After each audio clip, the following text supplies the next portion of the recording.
If you've been thinking about getting serious with your money, like actually serious, now's the time. The Motley Fool is offering new members 50% off their iconic stock recommendation service, Stock Advisor. This is the same service that's crushed the market with recommendations that have returned 1,057% since inception, compared to the S&P 500's 180% over that same period.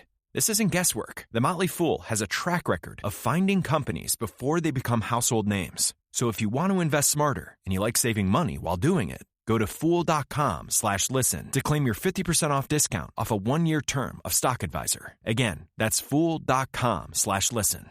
Returns of 1,057% are from the Motley Fool's product Stock Advisor and measured against S&P 500 returns of 180% as of July 10th, 2025. Past performance is not an indicator of future results. All investing involves a risk of loss. Individual investment results may vary.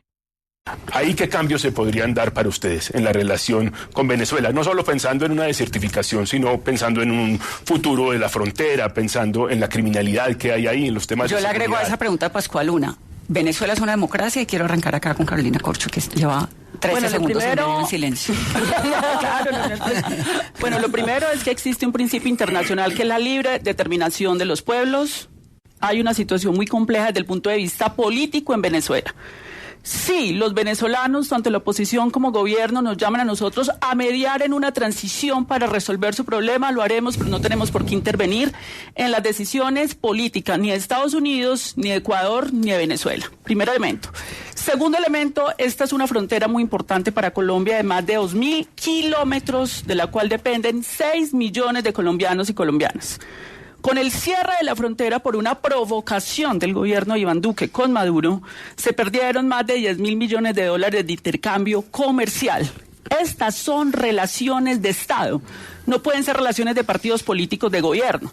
De igual manera, nosotros podríamos plantear una crítica sobre el gobierno ecuatoriano, sobre el desenlace de su democracia, y eso no implica que cerremos las relaciones de Estado económicas y diplomáticas. El siguiente elemento es que la disuasión militar que hacen los Estados Unidos sobre Venezuela y sobre la frontera afecta a Colombia. Nos pueden volver un Siria, nos pueden volver un Afganistán, y eso no se puede permitir por la cercanía evidentemente de la frontera, pero además la salida de coca de Colombia no se da por Venezuela mayoritariamente, se da el 83% por el Pacífico. Entonces no es cierto que haya una disuasión y un movimiento militar de los Estados Unidos hacia Venezuela por el tema de la cocaína, porque no es mayoritariamente la salida por allí. ¿Existe el cartel de los soles o no? No hay pruebas de ello. Que nos presenten pruebas sobre eso y sobre esa acción, pues tendríamos que actuar, porque también es cierto que el narcotráfico ha tenido una evolución a una mafia transnacional. Ya hay expertos en seguridad en el país que han dicho que hay una evolución. Sabemos que el Cartel de México, por ejemplo, opera para sacar cocaína desde Colombia. Sabemos que ya hay unas mafias y va a ser imposible enfrentar esa mafia transnacional si no hay un trabajo con el gobierno ecuatoriano, mexicano, venezolano, inclusive el de Estados Unidos, y por eso hay que cuidar la relación con esa frontera. Entendido. Quintero. Pues lo primero es que ¿qué no vamos a hacer en nuestro gobierno? Cerrar fronteras. En términos económicos eso es un desastre. Lo que hizo Duque con Cúcuta es infame. Por una decisión del presidente, tomó la decisión de joder a toda una ciudad. Por eso cuando Vicky Ávila fue allá la chiflaron. Porque se acuerda la gente que ella estuvo apoyando al presidente Duque cuando por una decisión de él, política también, tomó la decisión de cerrar. Entonces eso no va a pasar, y eso no debe pasar más allá de si hay dictaduras o no alrededor de nosotros. Por ejemplo, en Ecuador se acaban de robar las elecciones. Hay pruebas profundas de eso, no quisieron dejar leer, contar los tarjetones, igual que hicieron en Venezuela. ¿En Venezuela se robaron las elecciones? En Venezuela, y lo he dicho yo, pero voy a seguir. Perú es una dictadura. Estamos rodeados de dictadores. Maduro es un dictador. Allá se robaron las elecciones, yo lo he dicho. Y lo dije desde el primer día. Pero la pregunta es si ellos son presidentes. Claro que son presidentes. Y ejercen como presidentes. Y por eso hay que tener relaciones con los presidentes. Entonces, China es una dictadura en cierto sentido. La pregunta es, ¿vas a hablar con ellos o no? Si Trump se vuelve una dictadura, ¿vas a seguir hablando con Estados Unidos, sí o no? Yo creo que sí. ¿Cuándo se debe romper las relaciones económicas con un país? En 2 casos, solo en 2 casos. En casos de guerra y en casos de genocidios, como es el caso de Israel, donde se está cometiendo un genocidio en Gaza y que entonces ahí sí hace sentido una ruptura de las relaciones económicas. Yo que propondría que toda ruptura de relaciones económicas tenga que ser aprobada por el Congreso, y por eso una de las ideas que llevaré... Pero para eso sí le gusta al Congreso. Usted en la última entrevista me dijo que le iba a cerrar. Lo vamos a cerrar, vamos a llamar a una constituyente y vamos a crear un nuevo Congreso, pero no se va a parecer en lo absoluto a este Congreso. Tiene que ser por el Congreso de la República que un presidente pueda, claro, después de presentarlo, en base a esos dos temas... temas... elige el Congreso, el Congreso lo elige la gente, o sea que usted fácilmente no puede decir que va a ser distinto, puede ser igual, lo peor. Es una mafia corrupta, es una mafia de ampones, y vamos a llamar a una constituyente, y es algo que además va a ser mi primer acto de gobierno. Doctora Pizarro. Bueno, yo quiero hacer un poquito de memoria. Precisamente Bush... Antes, con el 11S, pasó por el Congreso de la República. El 11 de septiembre. Y una ley que se llamó la Ley de Intervención Militar autorizó que a Irak, por ejemplo, en la lucha contra el terrorismo, a Irak se le hiciera una intervención militar sin precedentes que dejó 250.000 muertos. Que no se la autorizaron en Afganistán. Además, que no... Una intervención militar, además para probar que supuestamente tenían armas de destrucción masiva, y hasta el día de hoy no se ha podido probar este hecho. En Afganistán, 20 años de guerra. 250.000 muertos. Vamos más o menos 350.000 muertos entre Irak y Afganistán.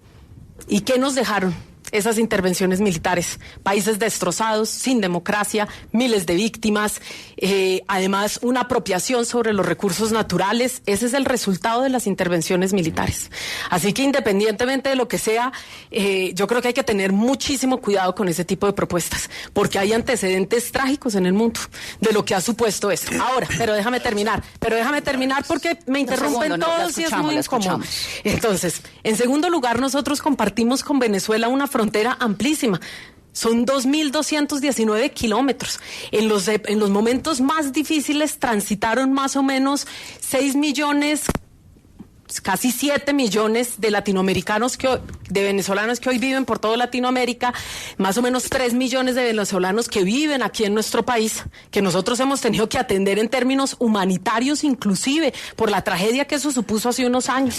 El cierre de la frontera fue lo peor que le pudo pasar a toda la región fronteriza, porque cuando teníamos una región que más o menos en el 2008 con Uribe tenía una relación comercial que suponía 7.000 millones de dólares, pasamos con Duque a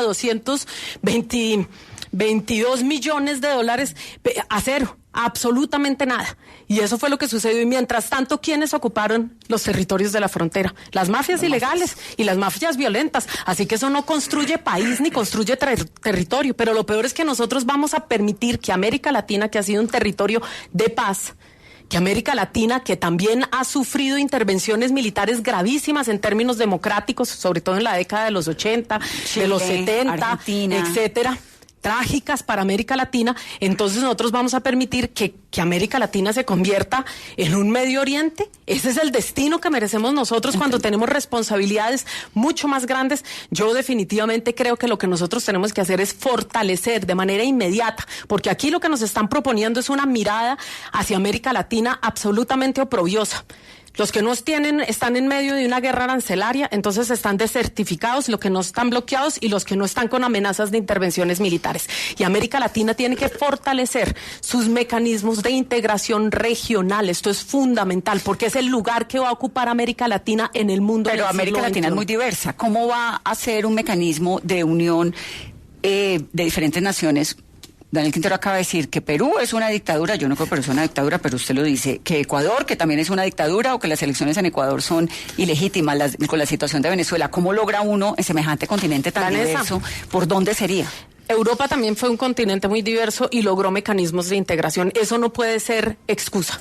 Eso no puede ser excusa. Lo que sí es inexcusable es que nosotros tengamos una derecha apátrida en América Latina visitando a los Estados Unidos y pidiendo que haya una intervención militar en un país vecino, en América Latina, y además rogando para que por favor nosotros nos convirtamos en el Medio Oriente latinoamericano. Eso no lo podemos permitir, pero los mecanismos de integración tienen que ir por encima de los gobiernos, y se trata de un plan para América Latina, el lugar que quiere ocupar América Latina en el siglo XXI. Eso es lo que tenemos el deber de construir los latinoamericanos, y de mirar un mundo multipolar. Nosotros necesitamos relaciones con el Pacífico, nosotros necesitamos mirar hacia otras naciones del mundo, y no nos podemos quedar mirando hacia el norte. Doctora Momar, quiero rápido para cambiar de tema, que tengo muchos temas. Yo creo que esto hay que mirarlo, y un presidente, yo creo que el presidente Petro lo hace, yo creo que como presidenta lo haría. Esto hay que mirarlo en el contexto geopolítico mundial. Esto no se puede uno distraer de lo que está pasando en el mundo. Y lo que está pasando en el mundo es el avance del fascismo. Y es un triángulo de poder que tiene 3 aristas. En una arista, las plataformas tecnológicas que influyen en las democracias y la conciencia de la gente, y que se va a ver potenciado por la inteligencia artificial. El otro triángulo es el gobierno corporativista, significa los gobiernos elegidos por los multibillonarios para avanzar sus intereses económicos por encima de los regímenes democráticos. Y en la otra arista, el capital fósil. Las 3 aristas son el nuevo triángulo de poder de lo que yo llamo el fascismo internacional. Y para ese fascismo internacional, la fachada hoy es esta guerra contra las drogas. La fachada es decir que hay un cartel de los soles en Venezuela. La fachada es decir que muy bien por las fuerzas, miren el mensaje tan complicado. ¿Soles? No hay pruebas, y hay que decir que miren lo delicado de la certificación en temas políticos, la desertificación.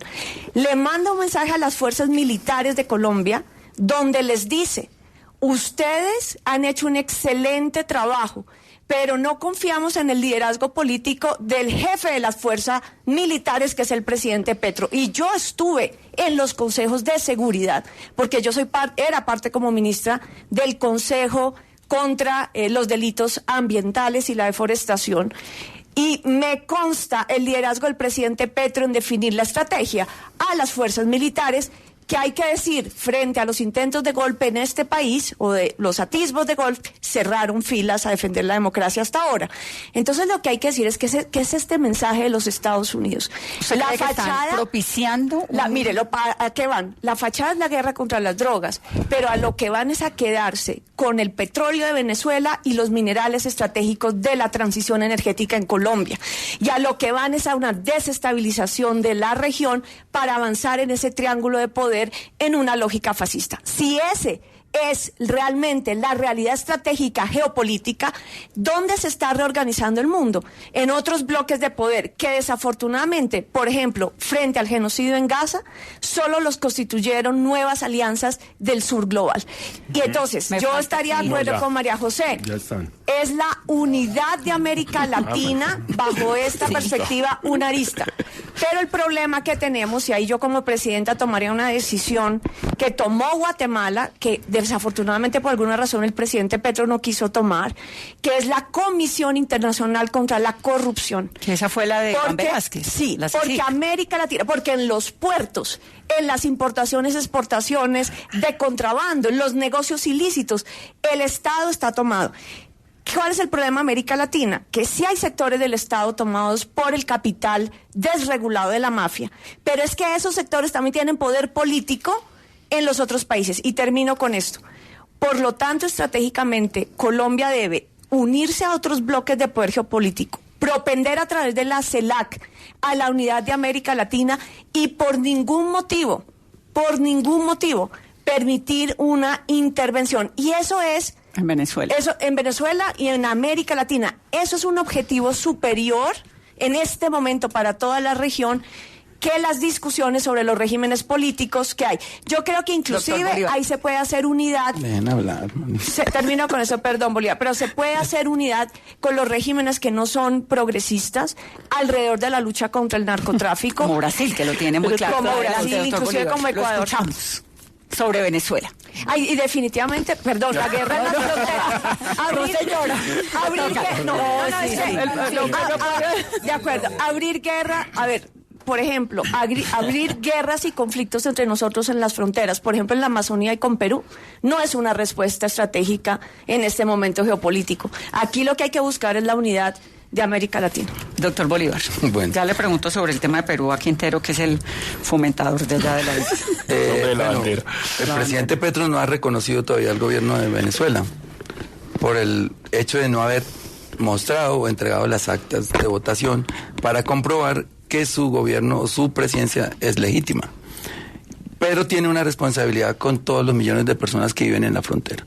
O sea, uno no puede, a la calentura de las ideologías, como lo hizo Duque, entonces cerrar otra vez la frontera, provocando un nuevo éxodo, una nueva migración de venezolanos hacia Colombia, porque el cierre de la frontera lo que causaría inmediatamente es eso, un desabastecimiento, porque ellos están hoy viniendo a Cúcuta a comprar, se devuelven con sus productos, y eso ha mantenido, digamos, hoy a los venezolanos en su lugar, incluso muchos han retornado. Con un cierre de la frontera lo que se logra es un nuevo éxodo que ya Colombia experimentó los puntos positivos y negativos de esa cantidad de venezolanos que llegaron a Colombia. Más tengo yo entendido, cargando a una deuda social que tenemos en Colombia, donde no hemos podido superar nuestros mismos problemas de pobreza y desigualdad, cargando ya con otra carga, porque y millonaria, 3 millones de venezolanos se instalaron en Colombia. Porque ser hoy el tercer país más desigual de la tierra no nos da un margen para recibir una nueva oleada migratoria de Venezuela. Por eso la responsabilidad del presidente Petro es mantener esas relaciones. Incluso ha propuesto una zona económica, social, cultural, que eso la tienen casi todas las fronteras del mundo, para que las personas que, por ejemplo, viven en Tibú, con las personas que viven cerca de Venezuela, las personas que viven cerca de Cúcuta con San Cristóbal, puedan tener una integración. De hecho, saben más de las personas que viven al otro lado de la frontera de Colombia que mucha gente de Colombia, porque están ahí integrados. Y otro punto, este sí es muy, muy importante, es que nosotros necesitamos seguir abriendo mercados hacia Venezuela, porque es que aquí tenemos una clase empresarial que antes vendía, como dijo Susana, casi, o María José, casi 7.000 millones de dólares, y ese era un mercado que necesitábamos nosotros para que crezcan nuestros empresarios. Entonces es desideologizar las relaciones con los vecinos, porque en el caso de la droga, por ejemplo, no es, ¿por qué los sembrados de coca se dan en las fronteras? Nariño frontera, Putumayo frontera, Catatumbo es frontera, porque ellos necesitan una salida, un escape hacia el otro lado de la frontera, donde ya no tienen acción las fuerzas militares. De hecho, Reyes fue abatido en Ecuador, porque es muy fácil ellos armar campamentos al otro lado de la frontera y huir de la acción del ejército. Entonces, sí necesitamos de los países vecinos para poder combatir el narcotráfico y a los narcotraficantes.